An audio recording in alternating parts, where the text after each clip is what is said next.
Cowboys are 2-0 for the first time since 2008, but the Eagles, not so much. They now have their first 0-2 start since 2007, but what if they don't win next week? Well, only 3 teams since 1990 who have started 0-3 have reached the postseason. The Chargers in 92, the Lions in 95, and the Bills in 98. We welcome back Eric Allen. He spent 7 seasons in Philly. Eric, help us out here.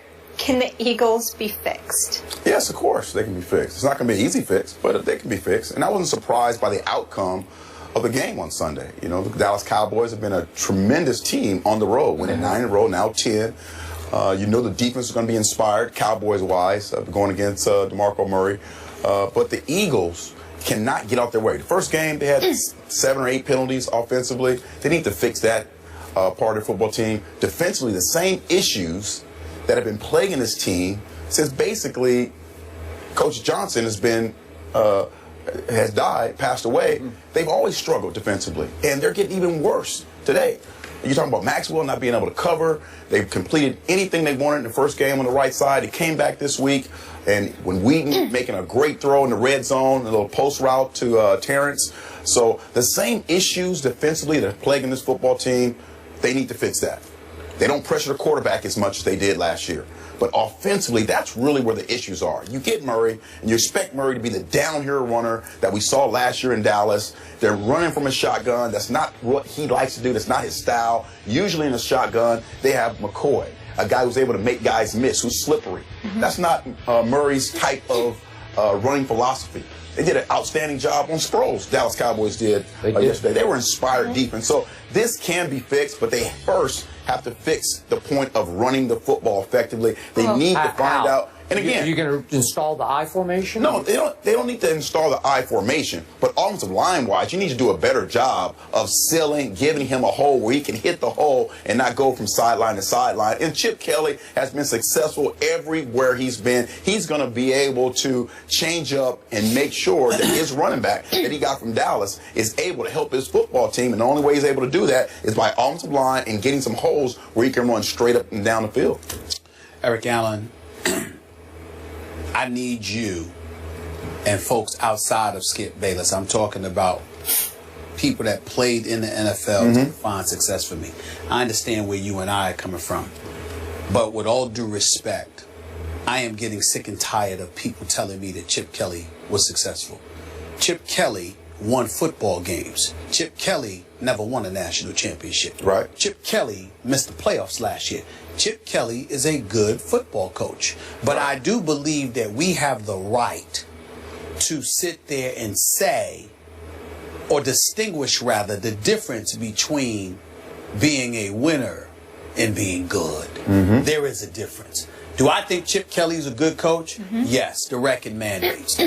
Even though they didn't make the playoffs last year, even though they lost 3 of their last 4 regular season games, and they now have lost 5 of their last 6 regular season games when you consider the fact that they're 0-2 right now.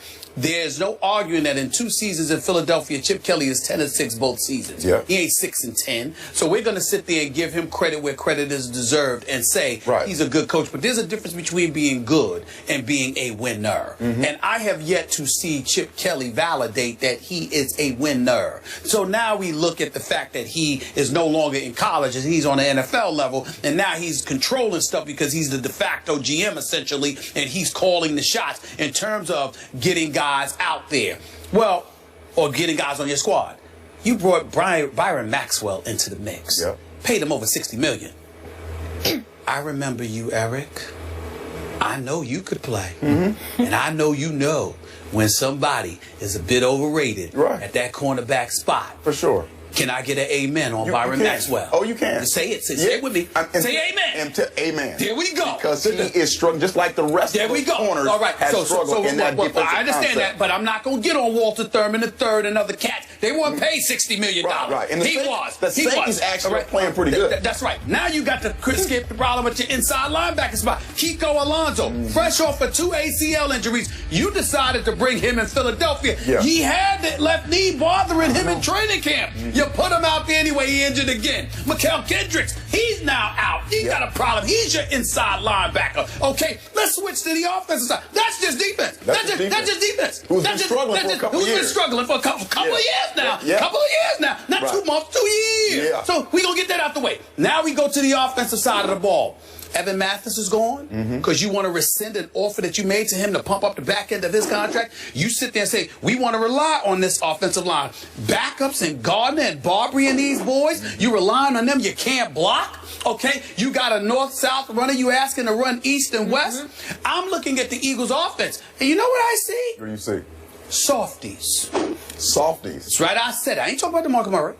I'm talking about a relatively soft offense. I'm not talking about Sproles. Right. I'm not talking about DeMarco Murray. I'm talking about cumulatively. I'm talking about a unit. This is what I'm talking about. I'm not calling them soft. Jordan Matthews can ball. Yes. He's an elite number 2. Yeah. Just a little bit shy of being number 1. He need another year or so. All right? Don't talk to me about Riley Cooper. Damn it, he need to be on the offensive line because all he does is block. Right. Remember? That's the first time we learned that the criteria for the wide receiver was blocking instead of catching passes. Remember, we didn't know that until Chip Kelly came along, okay? So I'm just looking at these guys, Aguilar and these boys, they got to prove something. They do. First 2 weeks, the Eagles, last point, Eagles were scoreless in 5 of the first 8 quarters of this season with that high-powered offense. You know why? Atlanta punched them in the mouth in the first half. The Cowboys punched them in the mouth in the first 3 quarters. You're talking high powered. They're not high powered anymore. That's where we need to. I agree with that. They lost their explosiveness. Okay, 2 years ago, Deshaun Jackson, the guy who could break the top off, he was too small, too whatever for you in the locker room. I get that, Eric. They need to find a way to get back to running the football. I want to bring Skip in here. I want to bring Skip in here. All I'm saying is this. For the first 2 quarters against Atlanta and the first 3 quarters against Dallas, they weren't just held scoreless. They got punched in the face. Yeah. That's all I'm saying. That's what I mean. So somebody punches you in the face and you don't respond, that's usually the definition of soft. Now, I could be wrong, Skip, but all I know is whatever hood you want to pick, white, Hispanic, black, whatever, what's known as soft is when somebody punches you in your face or in your mouth and you have no response. That is what the Eagles have been for 5 quarters. Check those that penalties. Is a fact. Check those penalties. Yeah, too many daggone penalties. Yeah. All I'm saying to you is Philadelphia Eagles. When you're trying to punch somebody in the mouth and someone's holding you back, okay, that's penalties. All Holding them back. all right. You can say that. Go ahead, Skip. All right. Go ahead. Hold that thought, Skip. We don't want to cut you off, and we need to take a break, so we will revisit your side when we return here on First Take. Keep it here. Skip knows softies. I'm with Eric on this one. Now, I can't fix how good Sam Bradford is because I never liked him from the start before that first draft. Watched him at University of Oklahoma every snap, never loved him. Bad idea to take him number 1. I'm not sure the running game is fixable, but it can still be decent. And I think Philly can still be pretty good. Even though I'll be the first to admit I raved about them through the preseason because they were sensational for all 4 games. Yeah. And I slightly overrated what that meant to this. But I must say, you brought up the second half at Atlanta. I saw the preseason Eagles in the second half at Atlanta. Right. I saw them just rock and roll up and down the field, and they came from 20-3 down at halftime. And if Parkey had made that, what was it, like a 44-yard field goal, they win the game. I'm pretty sure we're talking about the 1-1 Eagles. And in a way, because you got Philly roots, you tend to overreact a little bit like Philly fans overreact, especially after Dallas does that to you. Yeah. Really, it's the 4th straight year they've lost at home to Dallas, but it's 3 straight years Chip Kelly has lost at home to Dallas. Yeah. Can I give my Cowboys defense a little bit of credit instead of heaping all the blame on Chip Kelly? Because in 3 tries at home against my Cowboy defense, Chip Kelly has averaged 13 points a game. That's phenomenal. Against every other opponent at home, Chip Kelly has averaged 30 points a game. That's wow. Okay, no, what that says something. Like they've got your number here. And by the way, not that I'm going to defend Byron Maxwell because you're dead right about everything you've said, but remember, somehow my Cowboys held on to the football for 40 minutes of that game. They dominated the first half in time of possession, so it's 40 minutes to 20 minutes. So that means Byron and company are on the field, and you can certainly speak to this. It's a lot of snaps, man. Tired. I mean, you're just worn out. You're right. And I think a couple things when you're playing the Cowboys, we always talk about time possession, not important with the Eagles. It needs to be important when you play the Cowboys because what they need and want to do in running the football. And the running game needs to be fixed more like the Patriots when they run LeGarrette Blount. That's the adjustment that Chip Kelly needs to make with the running game as far as DeMarco Murray is concerned. And I agree with you. I think the Cowboys don't get enough credit or didn't get enough credit of doing a good job. Now, I knew they were going to do a good job against Murray because, you know what, you're pumped up, you're excited about playing, that guy, even the punter. And I don't think he's the sideline. But the job they did against Sproles was spectacular. It was pretty good. Sproles has been successful in any type of situation. They did an outstanding job against Sproles. So I think LeGarrette Blount more for the Eagles running game and the defensively, they need to pressure the quarterback more. Ladies and gentlemen, first of all, it wasn't just about the Eagles defense. It wasn't just about the Dallas Cowboys holding on to the football. The Philadelphia Eagles, they went 3 and out on 5 of their first 7 possessions, and the other 2 were 4 and outs. They were doing nothing offensively. Now, Darren Sproles, keying on him, definitely had something to do with it. But if you have no running game, because Ryan Matthew only gets 1 attempt, and DeMarco Murray's, you got him running east and west instead of north and south, then all of a sudden that allows you to key on other dudes. What makes Des Bryant special? There are plenty of plays where you know exactly what the Dallas Cowboys are going to do. And Des Bryant says, so what? What you going to do about it? I'm with Joe Montana last week again. Other than Jerry Rice, tell me a receiver that you wanted to play with. He said Chris Carter, our very own Chris Carter. Why? He said because from the time we were in the Pro Bowl together, he said just throw the ball up. I'll get it. What happens is that who is that person on the Eagles?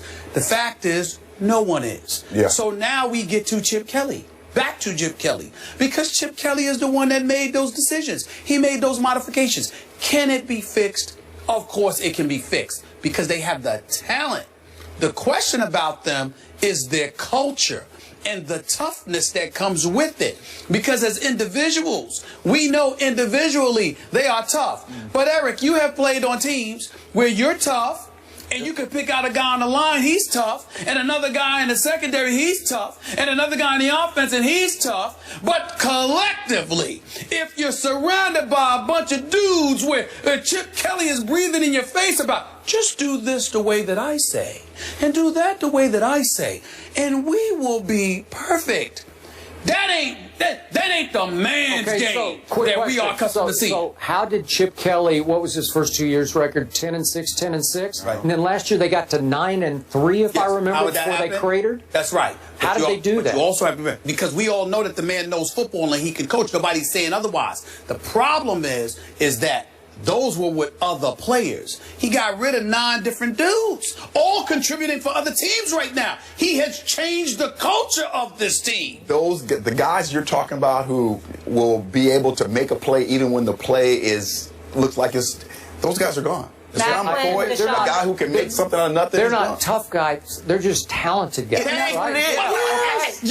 I'm sorry. Y'all finally hearing me now? Well, but you've been talking about soft. I'm talking about talent, man. I'm saying they're talented guys. They ain't tough. Talented, not tough. Let's leave it there. You ain't tough. What are you? I'm talented. You ain't tough. What are you? You're not in the league. You're soft. Got to be a rough rider. It's football. It's got to be a rough rider. This ain't tennis. We got to put flags on the quarterback, though. Yeah. Eric, thank you so much for being with us. This was fun. We appreciate you. Enjoy the games tonight. Yes, the game. Sure. Week 2 was a role reversal of sorts for the 1 and 2 picks. I'm confused, gentlemen. Need you to help me out. So what did Week 2 tell us about Mariota and Winston? They'll break that down coming up.